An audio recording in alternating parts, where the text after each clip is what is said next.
तो दोस्तों आज हम समबाहु त्रिभुज के बारे में सीखेंगे।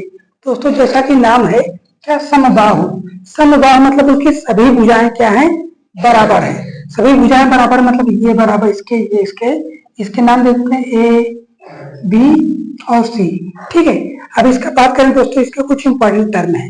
देखिए दोस्तों, हम कोई भी बिंदु मान लीजिए, यहाँ पे कोई भी एक बिंदु ले लेते, ठीक, इसको यहाँ से ऐसे मिला दिया, इसको यहाँ से ऐसे मिला दिया और इसको ऐसे यहाँ से मिला दिया। इस बिंदु को क्या देते हैं, ओ नाम दे देते हैं। ठीक, इस बिंदु को हम ओ नाम दे देते हैं। ठीक है, अब इसके दोस्तों यहाँ पे हम क्या कोई भी बिंदु ले लिए, अब इसके बाद यदि को ऐसे मिला दीजिए, इस पर क्या लंब डाल दीजिए, ऐसे यहाँ पे लंब डाल दीजिए और इसको यहाँ पे लंब डाल दीजिए। ठीक, अब सभी भुजाएं बराबर है तो सभी को हम क्या ए से जोड़ करते हैं, सभी भुजाओं की लंबाई ए हो गई। ठीक, अब ये है, ठीक, अब इसकी ऊंचाइयां क्या है दोस्तों, अलग अलग हैं। इसकी ऊंचाइयां अलग अलग हैं।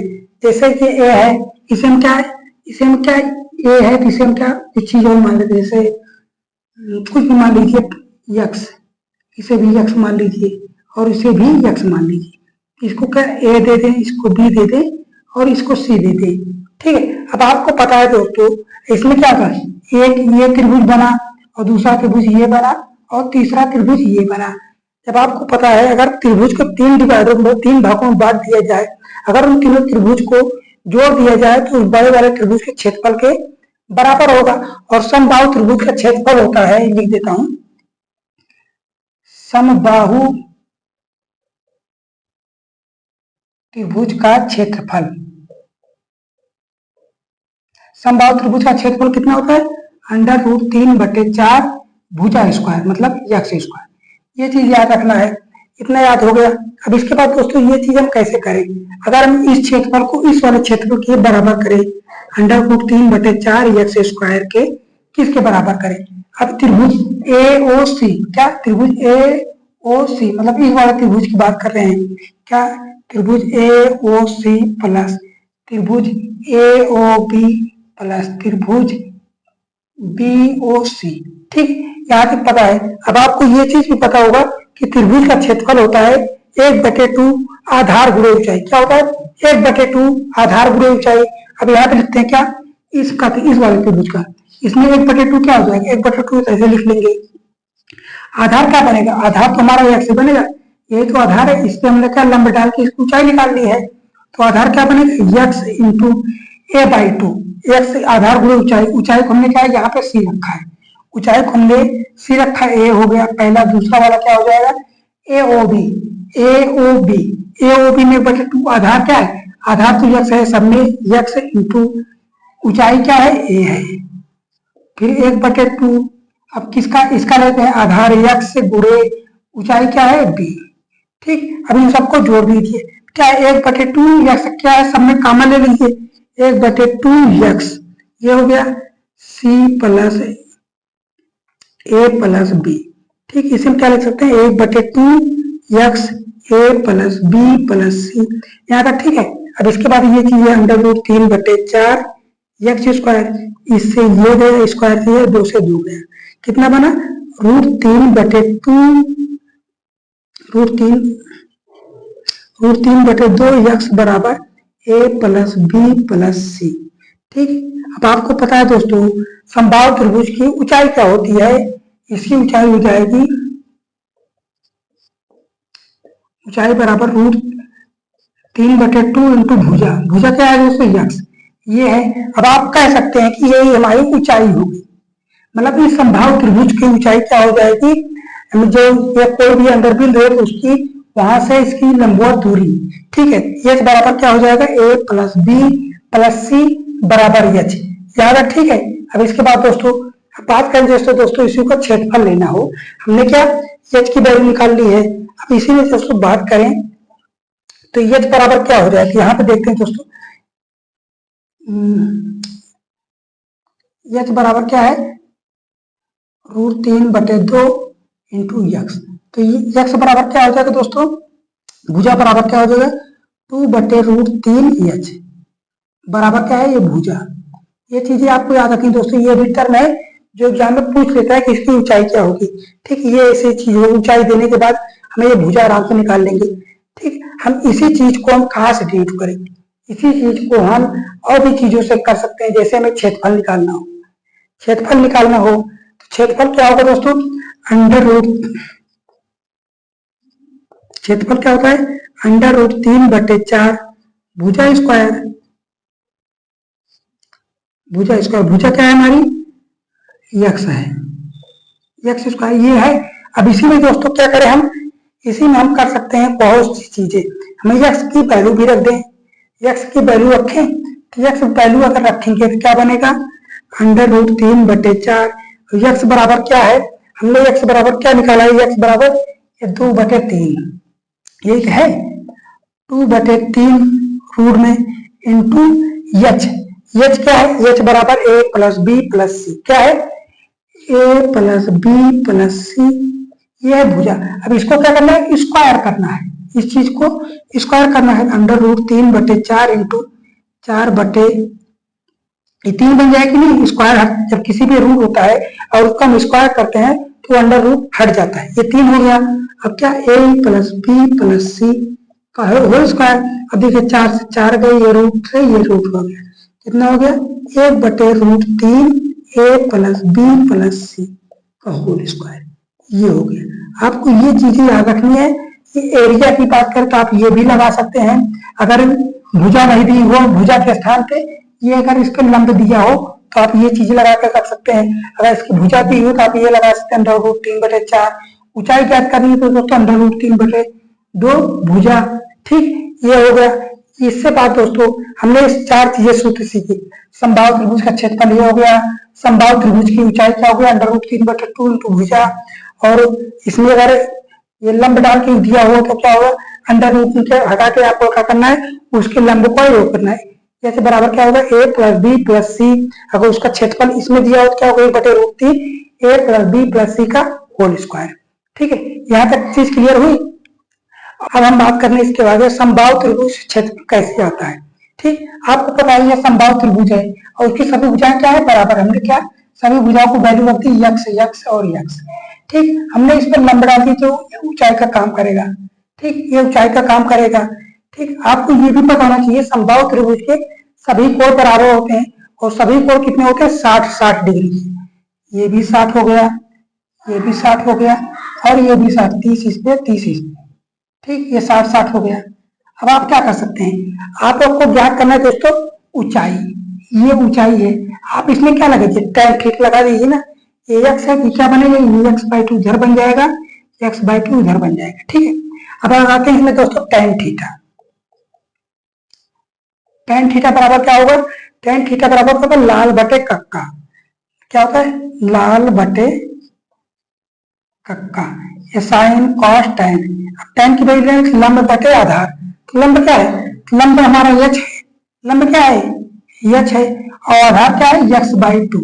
आधार क्या है दोस्तों, x/2, इसे कर लीजिए क्या, 2h/x। ये हो गया tan थीटा। और tan थीटा मतलब tan 60 अंश, tan 60 अंश, tan 60 अंश की वैल्यू कितनी होती है दोस्तों, tan 60 अंश की वैल्यू होती है √3। कितना होता है दोस्तों, √3। ये √3 हो गया 2h/x। अब क्या करना है दोस्तों, √3/2 और x ऊपर चला जाएगा, h बराबर आ गया। ये चीज क्लियर हो गई। ये समबाहु त्रिभुज की ऊंचाई आ गई, क्या आ गई, ये समबाहु त्रिभुज की ऊंचाई आ गई, ये ऊंचाई आ गई। अब बात करें क्षेत्रफल की, एरिया क्या यहाँ से आएगा दोस्तों, एरिया क्या होता है, किसी भी त्रिभुज का क्षेत्रफल होता है 1/2 आधार गुणे ऊंचाई। एरिया निकालते हैं दोस्तों, एरिया क्या होगा, 1/2। आधार क्या है, आधार तो हमारा ये है, नहीं आधार तो हमारा पूरा कर ले रहे हैं, एक ये ले लीजिए, यहाँ पे आप आधे आधे कर लीजिए, आधा इधर कर ले लीजिए, आधा इधर कर ले लीजिए, दोनों से आएगा। ठीक है, आधा इधर कर लेते हैं, क्या होगा, आधार गुणे ऊंचाई। आधार क्या है, आधार हमारा है x/2। ऊंचाई क्या है दोस्तों, ऊंचाई h है और h की वैल्यू कितनी है, √3/2x, √3/2x प्लस। अब ये चीजें सेम है, सेम जैसे भी रहेगा तो मतलब इधर 2 से गुणा कर देंगे, बराबर है। अब देखिए कितना आएगा, 1/2 आधार गुणे ऊंचाई मतलब कितना, 1/2 कितना हो गया, √3 x² /4 इंटू 2 है, 2 से 2 कटा, कितना है √3/4 एक्स स्क्वायर। ये आ गया समबाहु त्रिभुज का क्षेत्रफल। यहाँ तक क्लियर हुआ। हमने क्या समबाहु त्रिभुज की ऊंचाई भी ज्ञात कर लिया, समबाहु त्रिभुज का क्षेत्रफल भी ज्ञात कर लिया। आया कैसे ये हमने बता दिया। इसके जो इंपॉर्टेंट फार्मूले थे वो भी बता दीजिए। अब इसमें एक चीज और आता है, एक चीज और आता है, इसके अंतःवृत्त और परिवृत्त की त्रिज्या क्या आती है। अंतःवृत्त और परिवृत्त की त्रिज्या ज्ञात करना, वो चीजें सीख लेते हैं। यहाँ तक चीज क्लियर है ना आपको। अब अंतःवृत्त के लिए क्या होता है दोस्तों, अंतःवृत्त के लिए होता है कोणों का अध्ययन करना, कोणों का अध्ययन करना। तो ये भी 30 हो गया और ये भी 30 हो गया, ये भी 30 हो गया और ये भी 30 हो गया। ठीक, अब सब चीजें पता है आपको। अब आपको लगाना है अंतःवृत्त की त्रिज्या। ये केंद्र बन जाएगा, मतलब ये ऐसे करके ये सभी भुजाओं को टच करेगा इंटरनल। ठीक है, अब करते हैं अंतःवृत्त की त्रिज्या। तो आप क्या कर लेंगे, आप ये वाला त्रिभुज ले लीजिए ना, ए वाला, सिर्फ इतना ही लेना है आपको, इतना ही लेना है। तो त्रिभुज की क्या अंतःवृत्त की त्रिज्या ये क्या बन जाएगी, रेडियस बन जाएगी। ये क्या बनेगा, आर बनेगा। तो आर बराबर क्या हो जाएगा, अंतःवृत्त की त्रिज्या बराबर आर लेते हैं। तो आर बराबर क्या होगा, tan थीटा ले लीजिए ना, यहाँ पे tan थीटा, tan 30 लेंगे ना, ये 30 है, 30 ही लेंगे। tan थीटा तो क्या होगा, लंब बटे आधार। लंब क्या है, लंब हमारा एच, एच मतलब आर है, आधार क्या है x/2, क्या है x/2, x/2। और tan थीटा का मान कितना होगा, 1/√3। लिख दीजिए 1/√3, क्या हो जाएगा, ये 2r ऊपर हो जाएगा, x नीचे आ जाएगा। अब करते हैं, हमें r ज्ञात करना, क्या है x/2√3 बराबर r। ये क्या है, अंतःवृत्त की त्रिज्या है। ये क्या है, अंतःवृत्त की त्रिज्या है। अब बात करें परिवृत्त की त्रिज्या। परिवृत्त की त्रिज्या, और परिवृत्त की त्रिज्या निकालने के लिए क्या होता है दोस्तों, परिवृत्त की त्रिज्या निकालने के लिए जो होता है, इसका लंबार्धक करना होता है। क्या करना होता है, इसका लंबार्धक करना होता है। ये होता है जो इसके बाद सभी भुजाओं, मतलब इसके सभी कार्नरों को, कोणों को टच करेगा। तो परिवृत्त की त्रिज्या को हम आर से ड्यूट करें, किससे, कैपिटल आर से लेते हैं। ठीक, अब आप इसमें भी tan थीटा लगा लीजिए, और हम कहां से लेंगे, इस वाले त्रिभुज को लेंगे, इस वाले त्रिभुज को लेंगे, इस वाले त्रिभुज को लेंगे। इस बिंदु को क्या डी मान लेते हैं। कोई दिक्कत है नहीं है, हमें मानना है और क्वेश्चन को सॉल्व करना है। ठीक, हमने इस बिंदु को डी मान लिया। तो डी बराबर क्या हो जाएगा, हमें आर लेना है। तो आर बराबर क्या होगा, अगर इस पूरे वाले में से, यही तो हमारा त्रिज्या बनेगा, अगर इस पूरे वाले ऊंचाई मतलब एडी में से अगर हम इस चीज को हटा दें, मतलब क्या है, इतना है, ये है क्या, एडी। एडी हमारा बिंदु ये आर है, ये क्या है, कैपिटल आर, यही तो बनेगा। तो इसमें से अगर पूरे में से अगर इस वाले भाग को हम निकाल दें तो हमारा आर ही तो बचेगा, पूरे वाले निकाल देते हैं, AD minus R, AD minus R. AD क्या है, एडी हमारा एच है, एडी हमारा एच है, एच मतलब क्या था, एच बराबर था √3/2 एक्स, यही तो था। हम लिखते हैं √3/2 एक्स, और आर बराबर हमने क्या निकाला है, आर बराबर तो हमने ये निकाला है, एक्स बटे क्या है, x/2√3 इतना है। अब क्या करते हैं दोस्तों, कॉमन लेते हैं, क्या x/2 कॉमन ले लीजिए, x/2 कॉमन लीजिए, क्या बनेगा, √3 - 1/√3। ठीक है, क्या आएगा, अब कर लीजिए, 3 एक कम, 3 हो जाएगा, 3 में से गया 2, x/2 कितना आएगा, 2/√3। ये 2 से 2 गया ही, तो r बराबर कितनी निकल के आ गई, 1/√3 एक्स। ये कैपिटल आर मतलब परिवृत्त की त्रिज्या निकल के आ गई। तो दोस्तों अब आज के लिए इतना ही था। इसके कुछ इंपॉर्टेंट फार्मूले होते हैं जो और भी ज्यादा, जैसे एक होता है यूनिवर्सल फार्मूला। बात करते हैं दोस्तों इसके आगे की। इसके आगे दोस्तों होता है कि यूनिवर्सल फार्मूला अंतर्वृत्त की त्रिज्या और परिवृत्त त्रिज्या निकालने की। हम उस चीज से भी इसको सिद्ध करके देखेंगे, उस चीज से भी हम इसको सिद्ध करके देखेंगे। ठीक है, अब यहाँ पे लिख देते हैं दोनों कैपिटल, स्मॉल आर और कैपिटल आर। ये रहा स्मॉल आर के लिए क्या बताया हमने, भुजा अपान 2√3। ठीक, और कैपिटल आर बराबर क्या बताया, एक्स अपान रूट 3, यही तो बताया हमने। ये देखिए और ये देखिए, ठीक है। अब इसको कैसे सिद्ध करेंगे यूनिवर्सल फार्मूला से। ये चीजें आपको मैं इसलिए बता रहा हूँ यूनिवर्सल फार्मूला, जो दोस्तों की यहाँ हर चीज की मतलब कोई भी त्रिभुज हो आप उसमें यूनिवर्सल फार्मूला लगा के त्रिभुज का अंतर्वृत्त और परवृत्त की त्रिज्या आप निकाल सकते हैं, ठीक है।